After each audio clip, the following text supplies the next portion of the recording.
Assalamualaikum warahmatullahi wabarakatuh. Hari ini saya akan berbagi tips mengenai mengelola keuangan pada bulan Ramadan.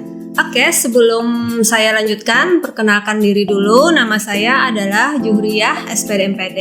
Saya adalah Direktur Keuangan Yayasan Al-Hidayah Akhlakul Karimah dan juga sebagai guru bahasa Inggris kelas 5 dan 6 MI plus Al-Hamid. Sebelum kita lanjutkan, jangan lupa untuk subscribe, like, dan komen untuk YouTube Al-Hamid Channel, oke?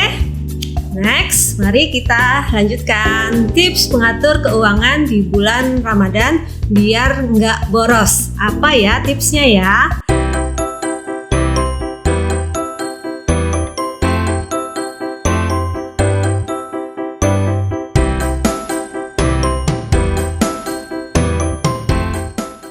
Tips yang pertama adalah membuat alokasi keuangan. Apa sih alokasi keuangan itu? Yang pertama yaitu kita catat dulu pengeluaran rutin apa saja yang biasa kita keluarkan setiap bulannya. Terlebih pada bulan Ramadan ini, tentunya pengeluaran kita tidak seperti pengeluaran seperti bulan-bulan sebelumnya. Ya, seperti ada budget tambahan seperti buka puasa bersama, untuk menu sahur dan berbuka puasa, kemudian lagi beli baju hari raya, bagi-bagi THR untuk sanak keluarga, dan juga mungkin memberi hampers untuk teman-teman ya. Jadi pisahkan antara pengeluaran tetap kamu dan pengeluaran khusus di bulan Ramadan. Jangan sampai over budgeting ya, alias dana yang kamu punya tidak cukup untuk memenuhi kebutuhan kamu. Tips yang kedua yaitu tentukan skala prioritas. Ya, setelah mencatat pengeluaran rutin kamu setiap bulannya, tentukan skala prioritas. Ya, kelompokkan pengeluaran rutin yang diutamakan terlebih dahulu, seperti belanja kebutuhan pokok harian, kemudian lagi makanan sehari-hari, mungkin ada cicilan, hutang atau bayar arisan, kemudian membayar PLN, PDAM, internet, dan sebagainya. Itu yang pertama yang harus kamu sisihkan. Kemudian lagi, kamu bisa juga memakai rumus budgeting, yaitu kebutuhan bisa kalian kelompokkan menjadi 50%, keinginan 30%, dan investasi 20%. Nah, apa aja sih kebutuhan, keinginan, dan investasi itu? Nah, contohnya ini contoh aja ya. Mungkin kebutuhan seperti belanja bulanan untuk menu sahur dan berbuka, karena khusus bulan Ramadan jadi ada menu sahur dan berbuka puasa. Kemudian lagi ada zakat fitrah, zakat mal ya. Kemudian lagi keinginan ini seperti buka puasa bersama. Terus bagi-bagi THR ke keluarga. Kemudian beli baju lebaran, beli hampers lebaran, dan lain-lain. Kemudian lagi ini juga yang penting ya, investasi juga jangan sampai ketinggalan. Walaupun bulan puasa, investasi tetap harus jalan juga. Investasi itu apa aja sih? Seperti dana darurat, persiapan mungkin mau membeli rumah, dana pensiun, tabungan anak, dan lain-lain ya. Itu untuk yang kedua. Kemudian yang ketiga yaitu belanja kebutuhan sebelum harga naik. Nah, mungkin kalian sudah tahu ya, kebutuhan setiap tahunnya untuk bulan Ramadan pasti harga-harga naik ya, pada naik ya. Seperti kemarin itu minyak goreng ya, sebelumnya kan murah, cuman 28.000 untuk 2 liternya, sekarang sudah 2 kali lipat.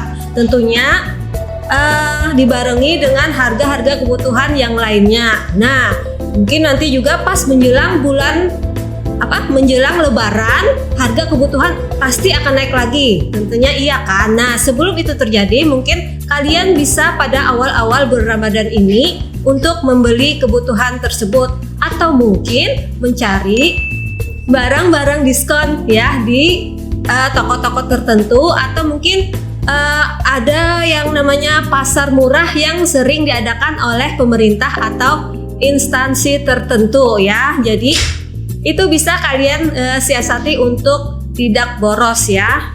Iya. Untuk tips yang keempat, minimalisir buka puasa bersama di luar. Jadi buka puasa di luar atau buka puasa bersama di luar atau bukber yang namanya adalah agenda tahunan yang jarang dilewatkan oleh sebagian orang. Ajakan bukber ini bisa dari teman SD, SMP, sampai kuliah, dan juga bisa teman kerja dan lain-lain ya. Jadi kalian harus bisa meminimalisir kegiatan bukber di luar ya. Jadi pilih aja yang mana yang penting untuk bukbernya ya.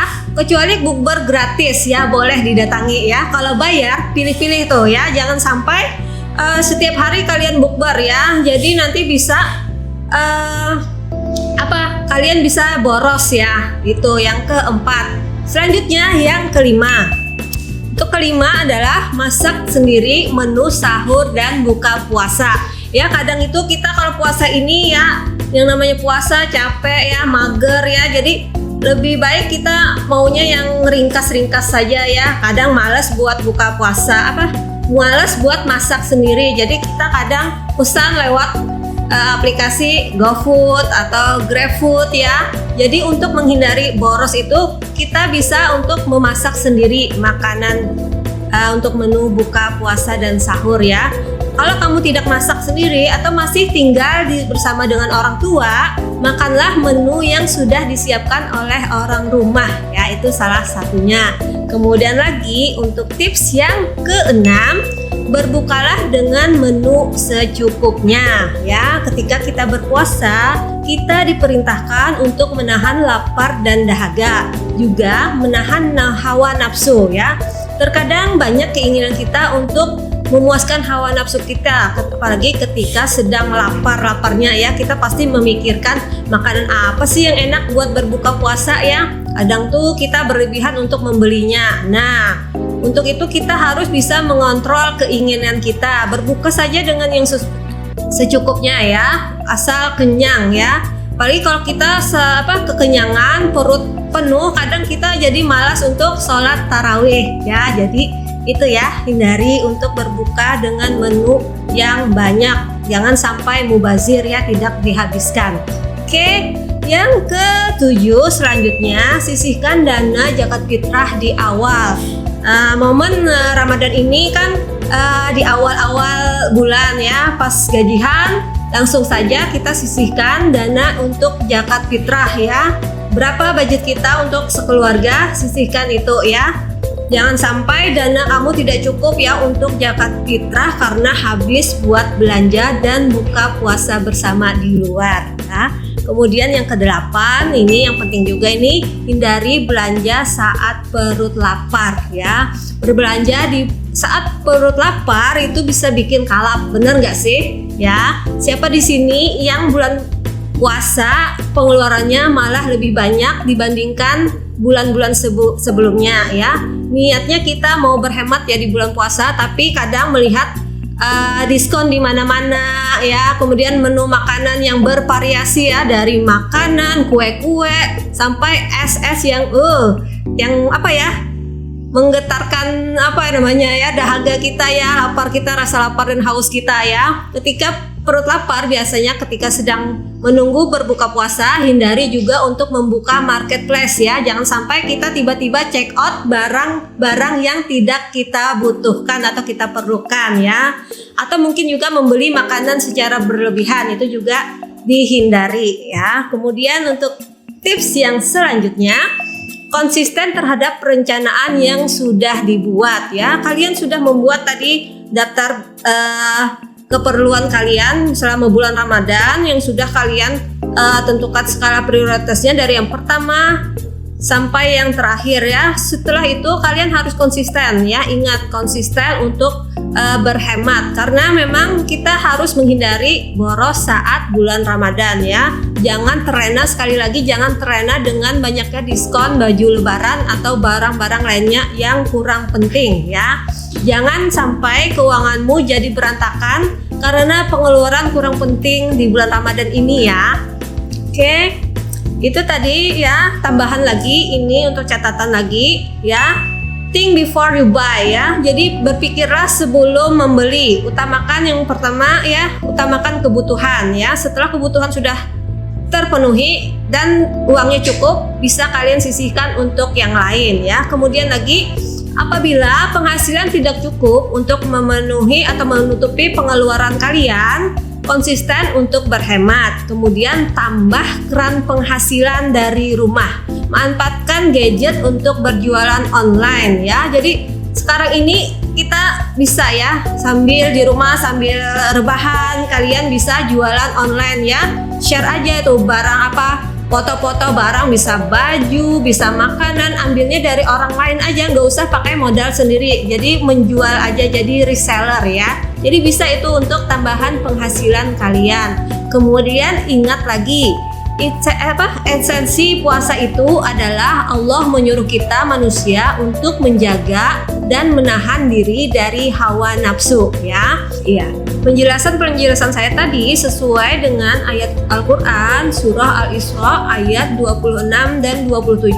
A'udzubillahi minasyaitonirrajim. Bismillahirrahmanirrahim.